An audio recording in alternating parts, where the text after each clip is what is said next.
ഇന്ന് മാതാവിന്റെ സ്വർഗ്ഗാരോഹണ ദിവസമായതുകൊണ്ട് രാവിലെ തന്നെ പള്ളിയിലൊക്കെ പോയി പൂജയൊക്കെ കണ്ട് പ്രദക്ഷിണമൊക്കെ കഴിഞ്ഞതിന് ശേഷം മാതാവിന് നേർച്ചയൊക്കെ ഇട്ട് നമ്മൾ നേരെ കൊട്ടിയത്ത് ഡ്രീംസ് മോളിലോട്ടാട്ടോ പോയത്.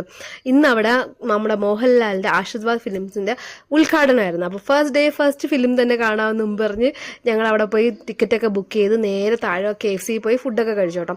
അപ്പം അത്യാവശ്യം നല്ല തിരക്കുള്ള ദിവസമായിരുന്നതുകൊണ്ട് ഞങ്ങൾ സെൽഫായിട്ട് നമുക്ക് ഓർഡർ ചെയ്യാൻ ഓൺലൈൻ ഓർഡർ പ്ലേസ് ചെയ്യാൻ ഒരു സ്ക്രീനൊക്കെ ഉണ്ടായിരുന്നു. അതിൽ വഴി നമ്മൾ ഓർഡറൊക്കെ പ്ലേസ് ചെയ്ത് എന്നിട്ട് നമ്മളിങ്ങനെ പെട്ടെന്ന് നോക്കിക്കൊണ്ടിരിപ്പുണ്ടായിരുന്നു. 7 മിനിറ്റിനുള്ളിൽ തന്നെ ഒരു ഫുഡ് വരുന്നുള്ളൂ. 7 മിനിറ്റിനുള്ളിൽ തന്നെ അവർ തന്നു കേട്ടോ. അതുകൊണ്ട് നമുക്ക് എക്സ്ട്രാ ലെഗ് പീസ് ഒന്നും കിട്ടിയില്ല. കിട്ടിയ ഫുഡും മേടിച്ച് നമ്മൾ നേരെ തിയേറ്ററിലോട്ടാണ് പോയത്. അപ്പം തിയേറ്റർ ആംബിയൻസ് ഒക്കെ നല്ലതായിരുന്നു കേട്ടോ. നമുക്ക് തിയേറ്റർ മൂവീസ് ആയിട്ടുള്ള ഫിലിംസ് ഒക്കെ കാണാൻ പറ്റിയ ആംബിയൻസ് ഉണ്ടായിരുന്നു. അതിന് പോപ്കോൺ ഒക്കെ കഴിച്ചിട്ടുണ്ടായിരുന്നു. ഈവൻ പോപ്കോൺ ഒക്കെ കഴിച്ച് ഭയങ്കര ആസ്വദിച്ചായിരുന്നു കേട്ടോ സിനിമയൊക്കെ കണ്ട്. അത് കഴിഞ്ഞ് ഞങ്ങൾ നേരെ തിരിച്ച് പാർക്കിങ്ങിലൊക്കെ വന്ന് തിരിച്ച് വീട്ടിലോട്ട് വന്ന്. നിങ്ങൾ ആരെങ്കിലും അവിടെ വന്നിട്ടുണ്ടായിരുന്നെങ്കിൽ ഏത് സിനിമയാണ് കണ്ടത്, എപ്പോഴത്തെ ഷോയാണ് കണ്ടതെന്നൊക്കെ ഒന്ന് കമന്റ് ബോക്സിൽ മെൻഷൻ ചെയ്യണേ. അപ്പോൾ ഇത്രയുള്ള ടാറ്റ ബൈ.